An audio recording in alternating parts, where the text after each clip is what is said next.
Good afternoon, everyone. It is Monday, January the 11th, 2021. It is currently 1:18 p.m. Central Time, and I'm coming to you live from Victory Baptist Church, located here in Ovalo, Texas. And I want to ask everyone, please, let's all take a deep breath. Let's all try to calm down. And let's try for the next few minutes, maybe longer than a few minutes. Let's try for the remaining time of this episode to try to set aside our emotions. And let's try to think logically. Let's try to be analytical. Let's not try to be emotional. And let's really try to look carefully at what is currently happening in the world right now. And let's see if we can outline a very thoughtful and clear perspective that hopefully will be beneficial to everyone who is trying to process and react to what is going on. The last thing we need right now is to be reacting from a perspective of emotion. We got to set aside the emotion. We need to be analytical. We need to be thoughtful. We need to be very careful and precise with our words because things are getting crazy. And I know that you may have strong feelings, but sometimes strong feelings, anger, emotion, they tend to blind us sometimes from truth and from a correct perspective. So I'm going to ask you, just calm down and let's think through this carefully. All right. The last few days they have been absolutely crazy. All right. We know I'm not going to go review everything that happened. I'm just going to throw out a couple of things. We all know that President Trump has been basically deplatformed from social media, right? He's been removed from Twitter. He's been removed from Facebook. He's gone. He's been banned.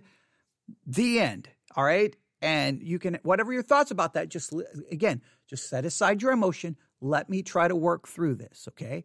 Now, after Trump was banned, a lot of other groups were banned, were deplatformed, were removed. And it seemed like you would get one news report after another report. This person had been banned. This group had been banned. This person had been banned. This person had been removed. And like the reports just kept coming in one after another, after another, after another.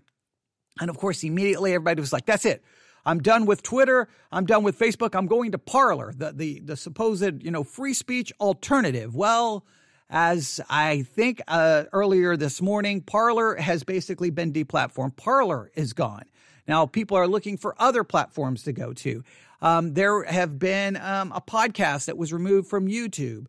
We even got caught up in all of this. One of our episodes has been temporarily removed from YouTube, and we have a warning against our account. We get enough of those warnings, we could be removed from YouTube. It has been a crazy few days. So we need to stop what we're doing. And again, I want to stress this, not from a perspective of emotion, but we need to be thoughtful. We need to be analytical. So what I'm going to try to do in this episode is provide for you a perspective that I think, I hope that it will prove to be a very well thought out perspective that makes a lot of sense. I hope it demonstrates logical consistency. And I think it's something that we really need to consider moving forward. So I'm going to give you 6 principles. I typed these up. I call these speech principles, or principles about free speech. Because look, here in the United States of America, we love the right of free speech. We want the ability to express our opinions. We want the freedom to be able to say what we want. So how do we need to think about this? Because listen, I'm going to make a very important argument here. I believe that for a very long time, Christians had demonstrated in a number of situations where freedom was not their first concern. That in many ways, Christians had done things in the past to try to silence other people, to try to take away other people's freedom. And now Christians are like, wait a minute, freedom of speech. And I find that a little confusing. Like, wait a minute, where were you being such big supporters of freedoms In the past, you wanted this silence, you wanted this banned, you wanted this to be boycotted, you wanted this to be shut down. And now all of a sudden we're like, no, freedom, freedom. And it's just like, so you're all for freedom when it's you and your side that you feel is being attacked and silenced. But once you have power, then you have no problem using your freedom to try to silence other people's freedoms. It's dangerous when you don't demonstrate a consistency in your thinking, that there's a clear inconsistency in your logic and the application of that logic. So I'm going to try to call for all of us. And again, my primary audience here is to Christianity Central. So I'm trying to look at this from a hopefully what is a very thoughtful perspective that really pertains to Christians and the church. But I want you to think about this, and I'll definitely be willing to hear your feedback. You can send it to me at newsif@yahoo.com, newsif@yahoo.com. So in light of Trump's being banned and deplatformed from basically all social media, Parler being shut down, and all kinds of other groups and individuals and podcasts being removed, we definitely need to talk about this. So listen to me carefully, all right? Here we go. Here are my 6 principles. Principle number 1. Principle number 1. Freedoms I deny others are freedoms I deny myself. This is kind of my core principle. I really have tried to live by this principle for most of my Christian life, even before my Christian life. And it still is kind of a foundational principle by how I think about so many issues. The freedoms I deny others are freedoms I deny myself. If I seek to take away someone else's freedom of speech, someone else's freedom to express their point of view, even if I don't like it, even if I think it's horrible, even if I think it's apostate, even if they think it's blasphemous, if I try to silence them and take away their freedom, ultimately, at some point, that's going to be used and flipped around to take away my freedom. We have to defend everyone's freedom or we all lose freedom. All right, you've got to understand that. If we operate from this idea that I'm going to try to silence them and I'm going to try to silence them, that at some point, whenever they gain power, they turn around and then try to silence you. And if you're not careful, we'll all turn around and all of us will be muted. None of us will have a microphone. None of us will have the ability to speak. And who's going to control everything? Who's going to be the one to determine who speaks? You know, what, the Ministry of Information? Are they going to be in charge of telling us who can speak and who can't speak? It's always dangerous. The freedoms you deny others are freedoms you're ultimately denying yourself. And I watched it for years.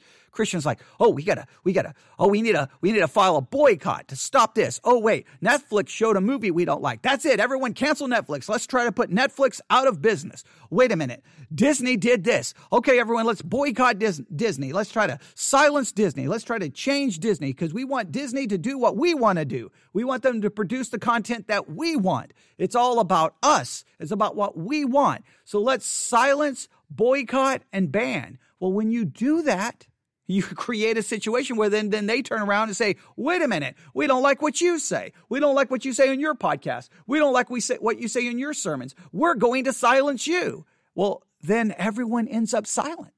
Everyone ends up muted. Everyone ends up with no ability to express. You've got to defend everyone else's freedom or you lose your own. I cannot stress that enough. Let me give you an example.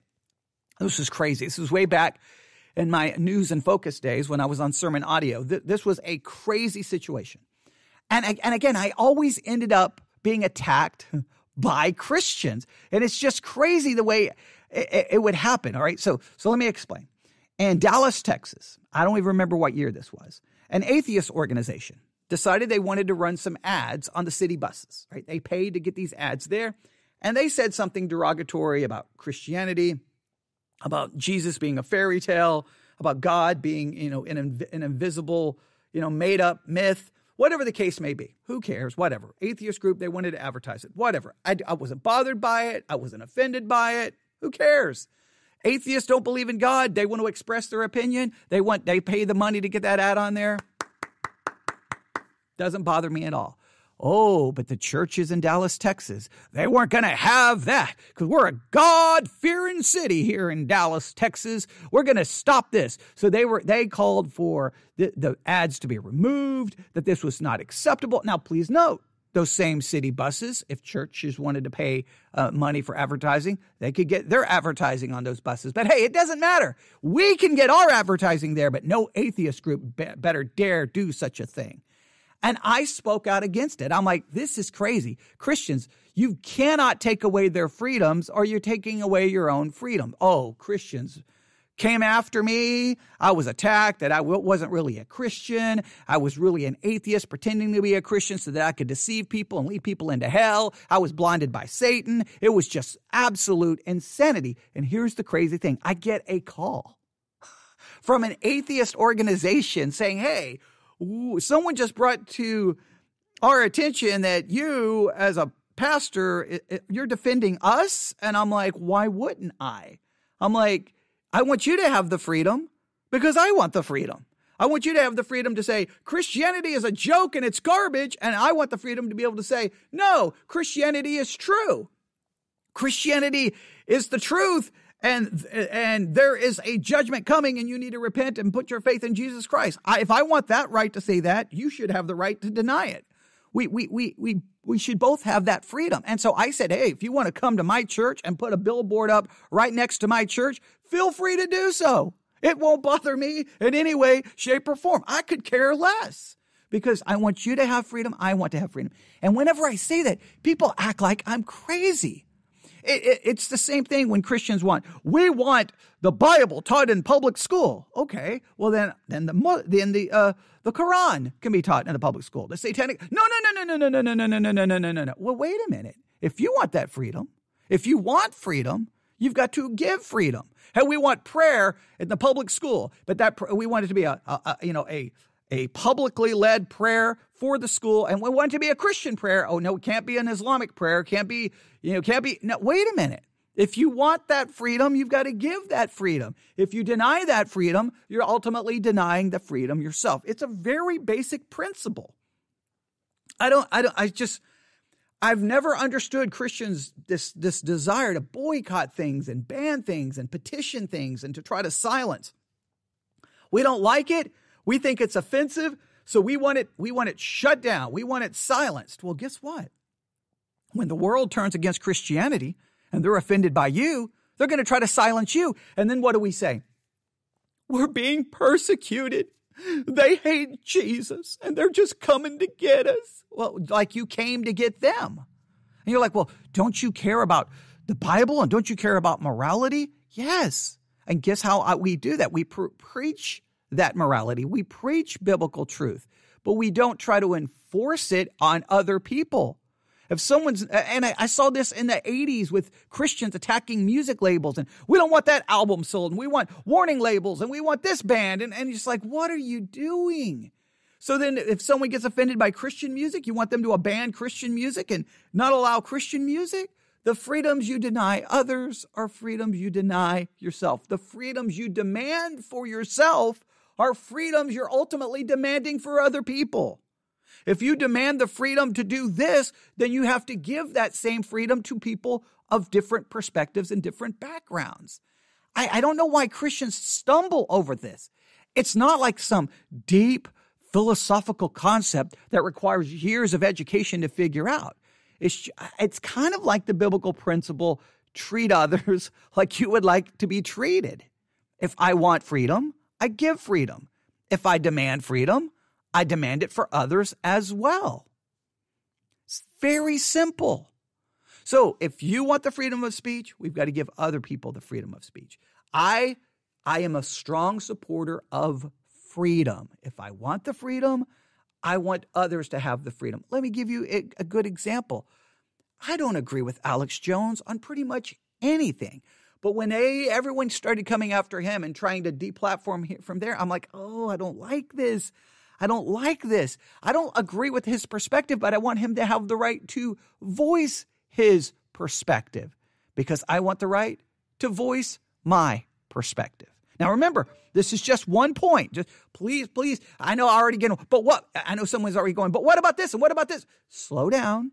Let me finish. Remember, 6 principles. It's only principle number 1. So principle number 1, that really is the foundational principle for me. It's very simple, very straightforward. And I see churches violate this all the time. Freedoms I deny others are freedoms I deny myself. Think of all the things you've seen Christians try to silence, try to boycott, try to ban, try to get rid of. And then when that same principle comes after them, they're always shocked by it. They're like, oh, what happened? Why are they coming after us? Well, because we went after them. Don't. That's the way it's going to work. Treat others the way you want to be treated. It's a very basic principle. If you want freedom, then give freedom. If you demand freedom, then demand that same freedom for people from a completely opposite and different perspective. All right? Freedoms I deny others are freedoms I deny myself. Freedoms I demand for myself, I must demand for others as well. Number 2, platforms have the right to establish guidelines and rules. Platforms have the right to establish guidelines and rules on what content they will allow and what content they will not allow. Now, this is I don't know why this is controversial. They have the right. Now, let me explain why, okay? They had to spend money to build the platform. They have to spend money in order to keep the platform operating. They have to hire people to ensure that it's all working correctly. And then, in most cases, they allow you to be on that platform for, come on, class, how much money? How much does it cost you to be on Twitter? Oh, right. It doesn't cost you anything. How much does it cost you to be on Facebook? Now, I understand you can say, well, it does cost me something because they use my data and they sell that data. That's the agreement going into. You know that going into it, right? Usually you have to agree to their terms of service. And if you agree to that, then you know that. But the point is you're not paying anything out of pocket. So it's their platform. They built it. They maintain it. They paid for it. And I don't get this mentality among some Christians like, look, you give me the right to say whatever I want to say. Conservatives, you say, I can say whatever I want. Well, you can say whatever you want. It doesn't mean they have to give you the platform in order for you to say it. You can say what you want. It doesn't mean someone else has to use their money to hand you the megaphone, the microphone, so that you can get your voice out there. They don't have to provide you that. And it's almost like this. I'm entitled to be on your platform, and I am entitled to say whatever I want to say, however I want to say it. And if you try to silence me, you're persecuting me because you hate Jesus. You hate Christianity. And I know I'm mocking, but that's almost how we come across, like an entitled child. Like you spend the money to build it, you spend the money to maintain it, you hire all of those people, and then let me do what I want. And if you tell me I can't do that, then how dare you? You're violating my rights. What about their rights? They built the platform. Now, yes, I understand the debate about some of these platforms. Are they a platform? Are they a publisher? Are they an editor? What protections should they get? We could have that discussion. I'm saying I'm just trying to outline fundamental principles. And the second one is they have the right to establish terms of service. They have a right to establish community guidelines. And then you have a choice. You follow those guidelines or you don't. And if you don't want to follow those guidelines, then you go find a platform that provides you the guidelines you like. You can't, I just can't stand that mentality like, no, you built it, you paid for it, now give it to me so that I can use it for my propaganda, my message, where I can achieve my goals. And don't you dare do anything to silence me because you don't have the right to do so. I have the freedom of speech. Freedom of speech does not equal the freedom to use someone else's platform for you to use that speech or to share that speech. No one is under any obligation to give you a platform. No one has to give you the platform to speak. I don't know why that's controversial. That's just very straightforward. No one, and I repeat, no one owes you a platform. You're not entitled to it. Let me give you an example. I've used this before. Sermon Audio. There's a Christian website. Now you have a message right now that you want to share. You go over to Sermon Audio and you try to sign up. Guess what you're going to have to do? You're going to have to agree to a statement of faith, or at least this is the way it used to work, and you have to agree with that. If you don't agree with that, you cannot be on their service. And listen to this. They will remove you even if you don't go against that statement of faith. I've told the story before. Dr. Scott Johnson, Contending for Truth, I think is the name of his podcast. You can find him on the internet. Full-blown conspiracy theory, crazy, insane. I don't agree with anything, but he was on Sermon Audio. He started doing programs about how the flu vaccine contained, I don't know what was in it. It was going to kill you, give you the mark of the beast, something crazy. Now, he agreed with the statement of faith that Sermon Audio had given. There was nothing there about conspiracy theories, nothing. He didn't violate that. They kicked him off the air. They contacted me. You got 2 weeks. Boom, you're gone. He was removed. And he had 2 weeks to download all of his content and get ready to remove it to a new platform. 2 weeks, he was no more. Well, wait a minute. Did he violate? The statement of faith doesn't say. Where did he violate? Was there a terms of service? Where was that? So Christian sites have done the exact same thing. I mean, you go to Sermon Audio right now and you are an atheist, you're not going to get on there. Why? It's their platform. They can determine the rules of what can and cannot be on there. Now, I understand you can say, well, they appear to be a publisher or an editor. I understand you can get into this whole discussion. I'm just trying to lay down the fundamental principle. Their platform, they built it, they get to determine. And I understand that wherever our podcast is, wherever it is, guess what? They have rules and guidelines of what content they will allow and what content will they not allow. If I violate those rules, then guess what? I should expect my content to be removed.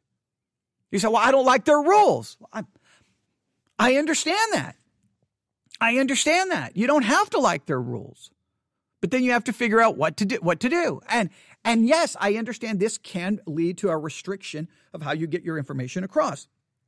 If you got information out there that the majority of the platforms determine they don't like, for example, preaching that homosexuality is a sin or preaching against the LGBTQ movement, if the world determines that they don't like that message, then that will limit our ability to preach those messages. But again, it's their platforms.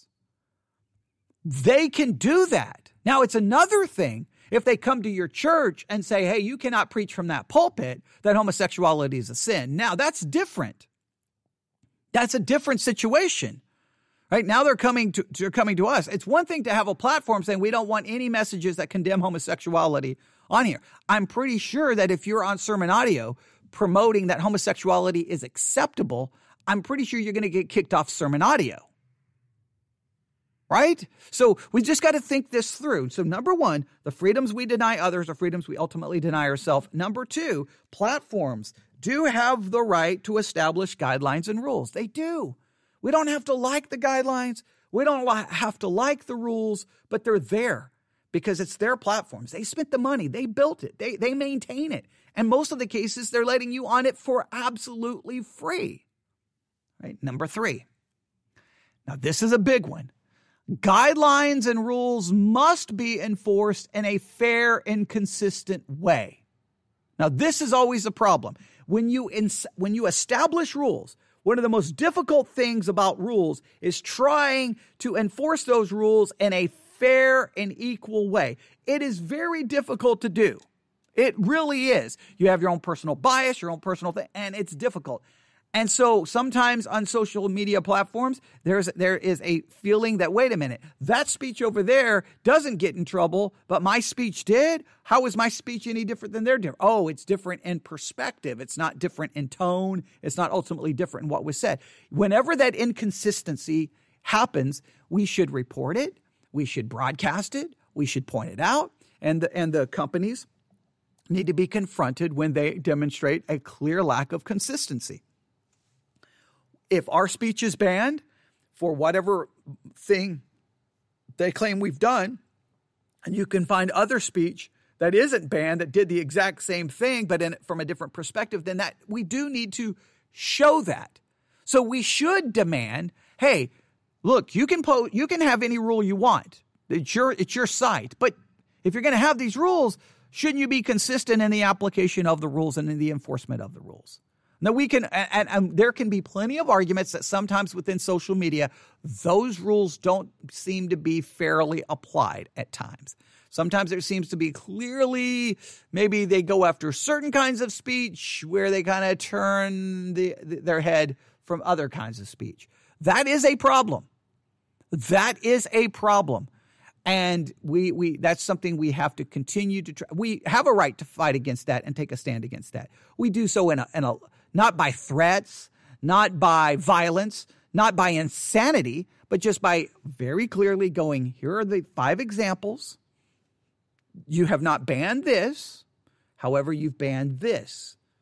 This is an inconsistent application of the rule. Now, sometimes you have to dig a little deeper because you could look at that post over there and go, that's the first time they've ever posted anything like that. And the other person that ultimately got banned, that's their 50th time of posting something like that. Well, that's not a fair comparison. All right. Now, it's not just the content. It's the flagrant violation of the rule over and over and over and over again. You've at least got to be fair when you're describing the situation. All right. So let's go through these again. Number 1. Freedoms I deny others are freedoms I deny myself. Platforms have the right to establish guidelines and rules, and guidelines must be enforced in a fair and consistent way. Number 4, speech that calls for violence and illegal actions, that kind of speech is definitely wrong. Speech that calls for violence and illegal actions is definitely wrong. There's no question about it. You can't, free speech doesn't mean you can threaten people, threaten harm, threaten to kill people, and that you can just call for illegal actions to take place. I saw a post, I think it was on Parler. I saw the screenshot of it where it was calling, I think it was saying something like, journalists are soft targets, basically go out and kill a journalist today. Okay, that's not acceptable. Now, your site may say it is, but then guess what? For your site to work, in many cases, it has to be hosted. Right? If you want that app in an app store, the app store may say, no, we're not going to have an app in here where people can post to go kill a journalist. We're not going to do that. You can't do that. And again, I believe, I would have to find the screenshot. I believe it was from Parler. And you're just, when you see things like that, you're like, that's not acceptable. You can't defend that. And this is what I tend to see. Again, sometimes within the conservative world, wait. They threaten violence, but look over there. Black Lives Matter, somebody a part of that group, they said this, or someone is affiliated with them, or even if not affiliated with them, someone who supports that group, they made a threat, or look at them, they made a threat. Here's the thing. Instead of going to point at other bad behavior, just condemn the bad behavior. If someone on your side supposedly made a death threat, then condemn it. If someone on your side is storming the Capitol building, just condemn it. Don't look for other behavior to condemn. Focus on the behavior right in front of you. Now, yes, the other behavior, if they're calling for violence, report it. Most social media platforms have a very easy way to report, hey, this is harmful, this calls for violence, and you need to be aware. They will investigate it. Just report it and move on, but don't try to deflect. Whoa, we've got violence. Look over there. No, just deal with it. Any speech that's calling for violence and death threats, especially from a Christian perspective, we condemn that. We don't support it. We don't make excuses for it. We don't look to other bad behavior. We just clearly condemn it. That's got to be a principle that has to be there. All right, so number 1. Freedoms I deny others are freedoms I deny myself. Number 2, platforms have the right to establish guidelines and rules. Number 3, guidelines must be enforced in a fair and consistent way. Number 4, speech that calls for violence and illegal actions are definitely wrong. Number 5, echo chambers are dangerous. Echo chambers are dangerous. Now, an echo chamber is defined as this. In discussions of news media, an echo chamber refers to situations in which beliefs are amplified are reinforced by communication and repetition inside a closed system and insulated from rebuttal. Let me read this again. All right, so the number five principle I have is echo chambers are dangerous. In discussions of news media, an echo chamber refers to situations in which beliefs are amplified or reinforced by communication and repetition inside a closed system and insulated from rebuttal. The last thing we want, the last thing anyone should want, is that we create echo chambers. What do I mean by echo chambers? Let me give you an example. Hey, we're sick and tired of all that liberal nonsense on over there. So we're going to create our own little platform over here where it's all of us conservatives.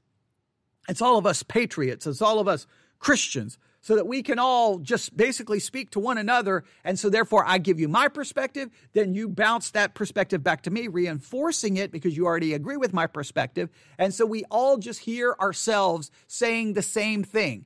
And this just reinforces your perspective. And when you live in an echo chamber, then you will always think you're right because all you hear are messages that you agree with. That is dangerous. There is no chance for correction. There's no chance for rebuttal. There's no chance for growth because all you listen to is what agrees with you. And we live in a society right now where everyone tries to create their own echo chamber. Even on social media, say Facebook, you'll just ban and block and mute anyone who disagrees with you.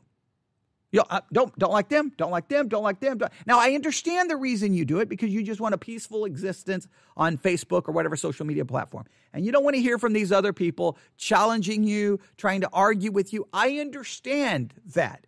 But you have to understand the danger because then you post some crazy idea. The only people there are the people who already agree with your crazy idea. You see this in and I know people get mad when I point this out, but it's true. You'll see this sometimes within the anti-vax community.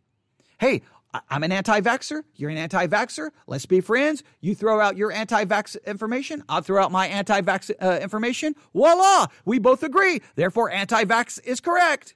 How about you go listen to people who are not anti-vaxxers? How about you read peer-review medical studies and listen to medical providers and listen to people who challenge that perspective? Nope, don't want to hear it. Don't want to hear it. I don't want to hear it. Silence it. Silence it. Creates an echo chamber. Everyone thinks you're right. Theologically, we can do the same thing. The only people I'm going to listen to theologically are people who agree with me. I think I'm right. They think I'm right, so we're right. And we're not going to listen to anyone else. We're not going to listen to anything that comes to us from a different theological perspective. That's why I always say I listen to all kinds of sermons from all kinds of perspectives. Now, sometimes it drives me crazy, and I think I'm going to have a seizure, but it challenges me to go, wait a minute. I used to think this. That's an interesting. Let me think about this. We've got to hear different perspectives. People do this with news. I'm not going to listen to that liberal fake news. I'm not going to listen. I'm just going to watch Fox News, Newsmax. That's it. That's all I'm going to listen to. And amazingly, they think I'm right. And amazingly, they think just the way I think. How about you go listen to someone offer you a different perspective? If you listen to Tucker Carlson, why not Rachel Maddow? What? Listen to that liberal? Don't you want a different perspective? Don't you want a different perspective? Hey, I watch Fox News all the time. How about maybe watch the Daily News? Or the Daily Show, I should say. The Daily Show, which uses humor, but a lot of times, especially back when Jon Stewart was the host of the Daily Show, he would expose sometimes some of the craziness on Fox News. If all you did was watch Fox News, you didn't necessarily see it that way, and then you would hear Jon Stewart would point out sometimes the hypocrisy or the craziness, and you'd be like, wait a minute. I didn't even think about it that way. And then it changes your perspective. You got to balance it out. If all you do is listen to conservative talk radio, where are you going to get the other information that may offer a rebuttal or a correction or a challenge? Echo chambers are dangerous. They're dangerous to Christians. They're dangerous to everyone. You've got to hear differing perspectives. You need that. You need that.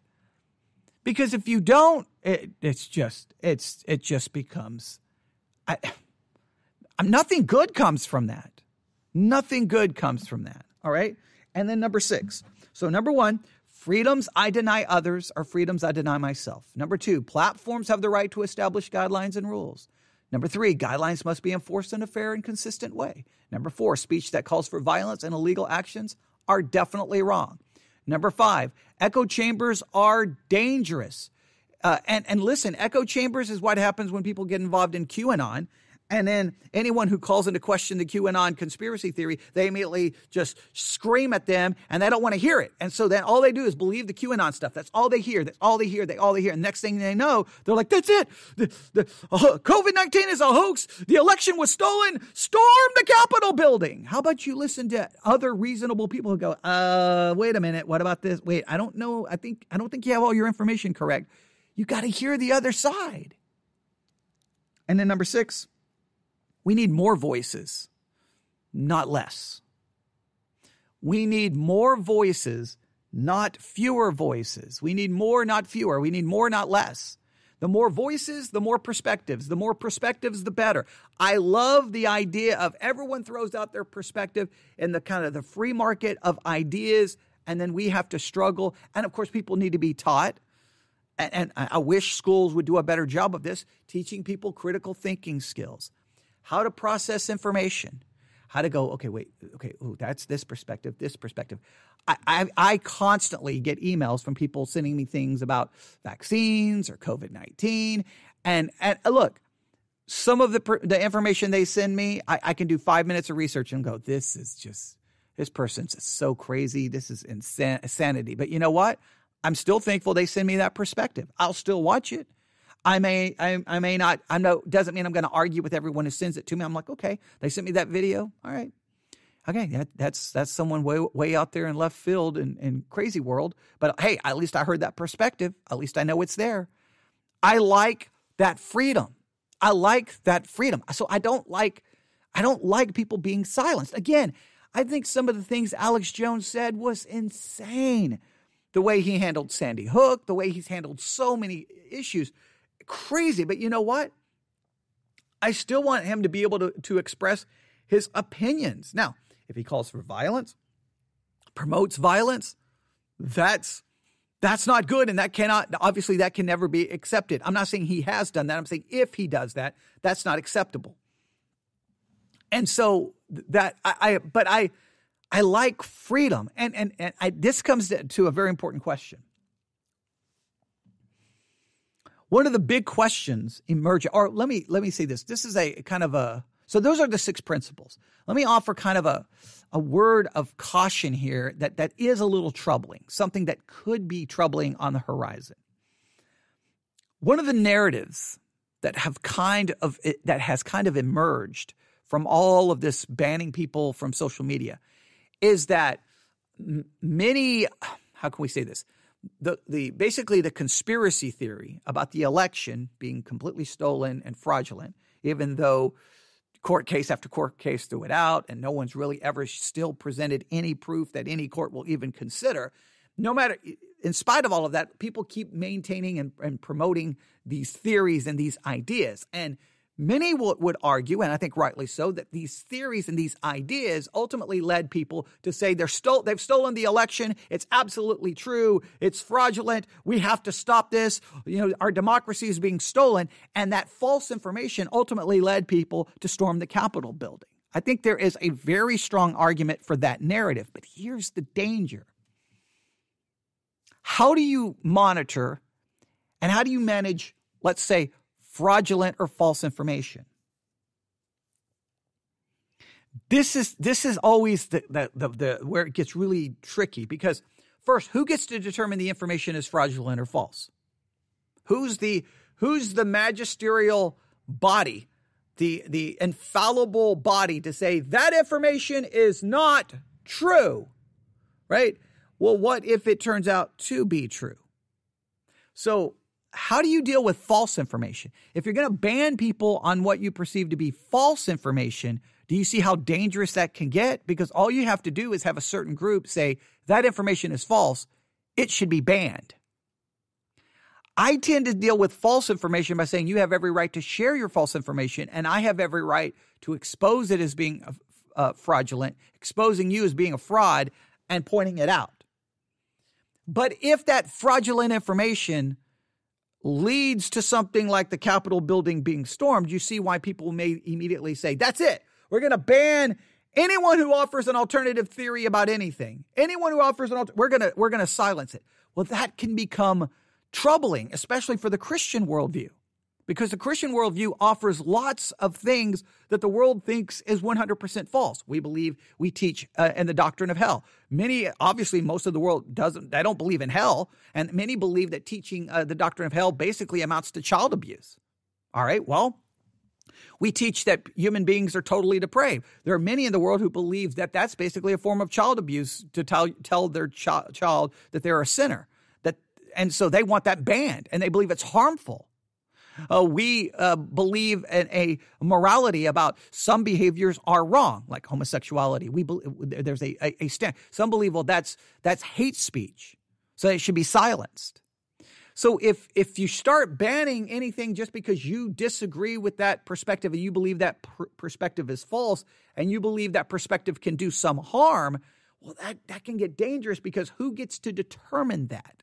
Now, yes, whenever, and that's why, in a roundabout way, those protesters who broke into the Capitol building, they've done irreversible harm to free speech across the board. Their actions, I'm telling you, are going to have a ripple effect in how free speech is viewed moving forward in this country.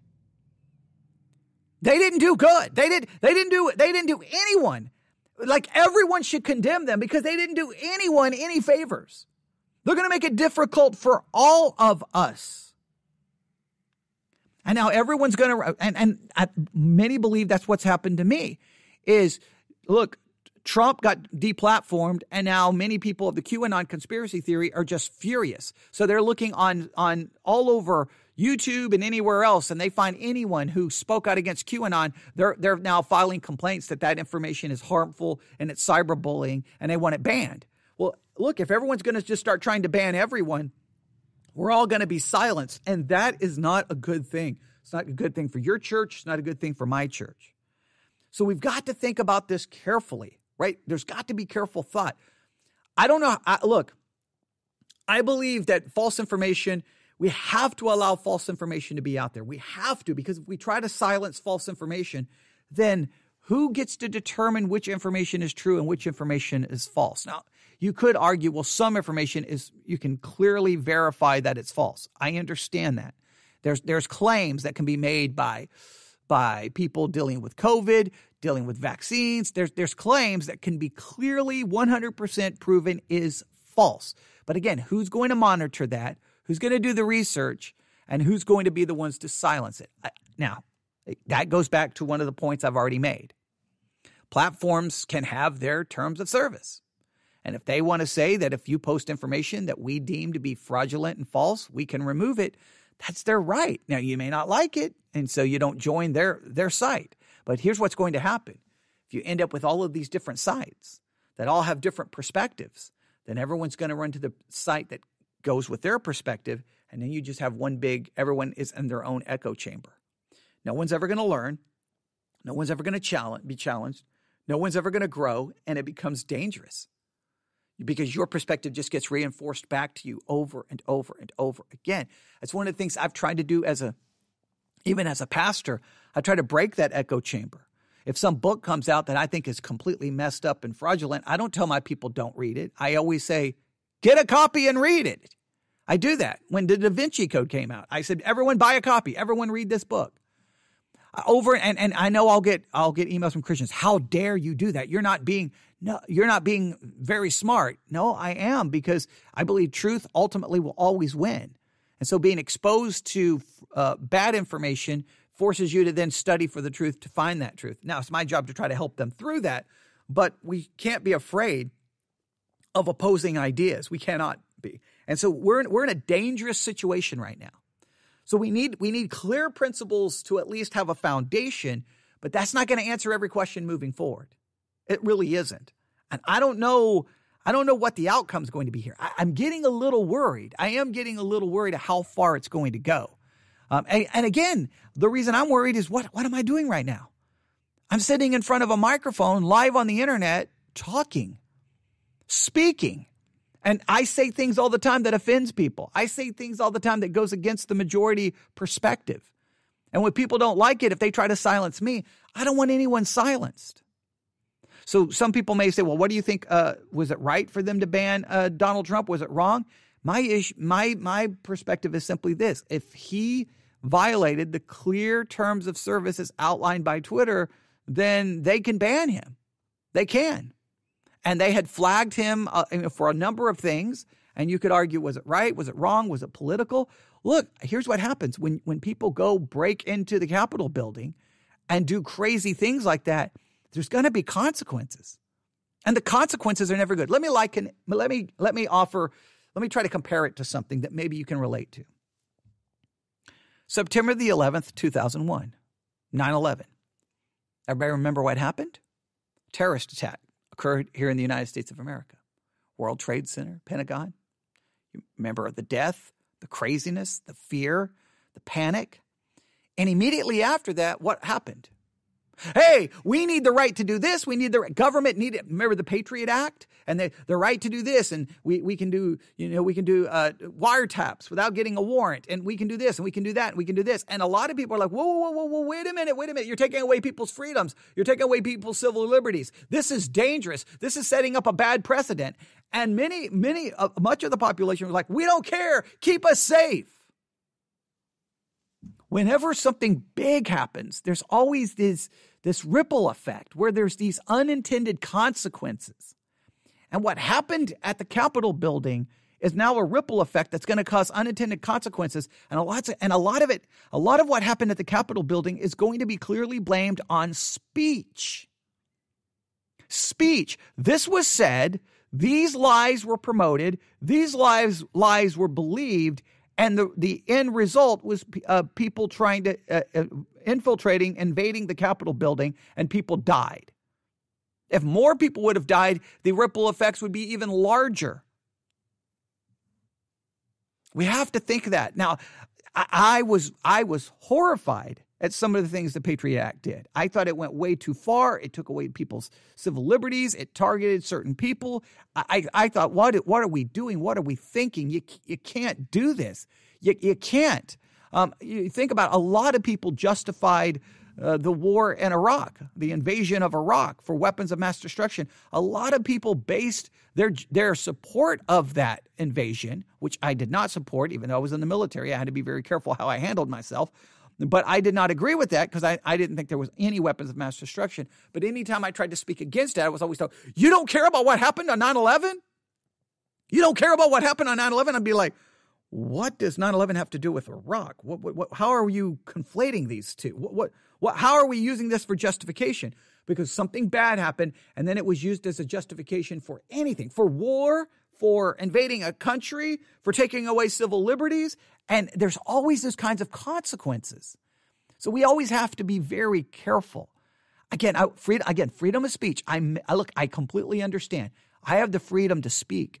No one has any obligation to give me the platform that I can hook this microphone up and speak on. Nobody. They can take, now listen, now if I'm on those platforms, they technically shouldn't be able to get rid of me unless I violate rules. But I've watched sermon audio get rid of someone.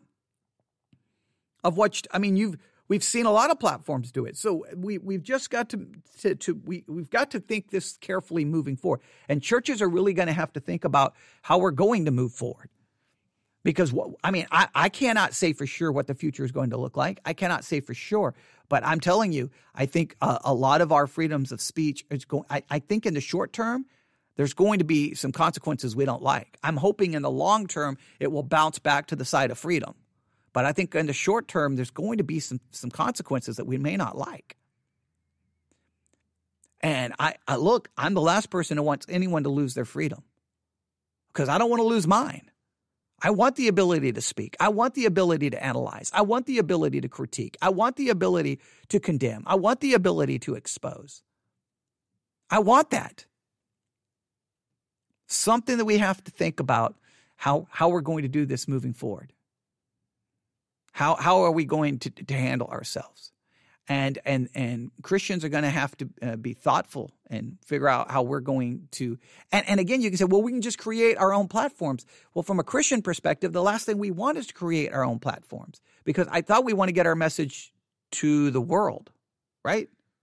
That's why my podcast is on every platform I can possibly find on the face of the planet. I don't want to just preach to Christians, right? I mean, do we just want to preach to one another? I mean, what about that go into the world? What about the evangelism aspect? We want to be able to get our message to the world. So we don't want to lose those abilities. We don't. We don't want to lose those abilities. I mean, I was looking at the numbers the other day. We had, I don't even know, we're getting a lot of listens from Vietnam, from Korea. We've even had quite a few from China, and I don't even know how they're hearing us or how they're getting access to our program. I want that ability. Now, the way I'm getting there is through all these platforms. Without those platforms, I can't get there. Now, at the same time, I don't want those platforms to force me to compromise the Christian message. But if they say that they can't, then do they have the right to do so? It's their platforms. So it's this there's a lot of different aspects we could bring up. I just wanted to give you these 6 perspectives. Or 6 principles. Let me read them to you one more time. Let me read them to you one more time. 1 second. Here we go. Number 1, freedoms I deny others are freedoms I deny myself. Platforms have the right to establish guidelines and rules. That's just a fact. That's why they have terms of service. That's why they have rules. Number 3, guidelines must be enforced in a fair and consistent way. Number 4, speech that calls for violence and illegal actions are definitely wrong. Echo chambers are dangerous, and more voices, not less. We need to hear from more, not fewer. All right. I remember when we were trying to get our standalone app on Apple, and I was going through the whole approval process. There was these things, hey, your app cannot promote this, your app cannot. There was rules. Well, guess what? If I sign up and say I'm willing to abide by the rules, and then I start creating content that violates all of those rules, I can't get mad and say I'm being persecuted. I knew the rules going in. All right? And so we also have to think, we also have to make sure we speak carefully and honest and consistent as well. All right. You can give me your thoughts. newsif@yahoo.com. newsif@yahoo.com. Thanks for listening. Everyone have a great day. God bless.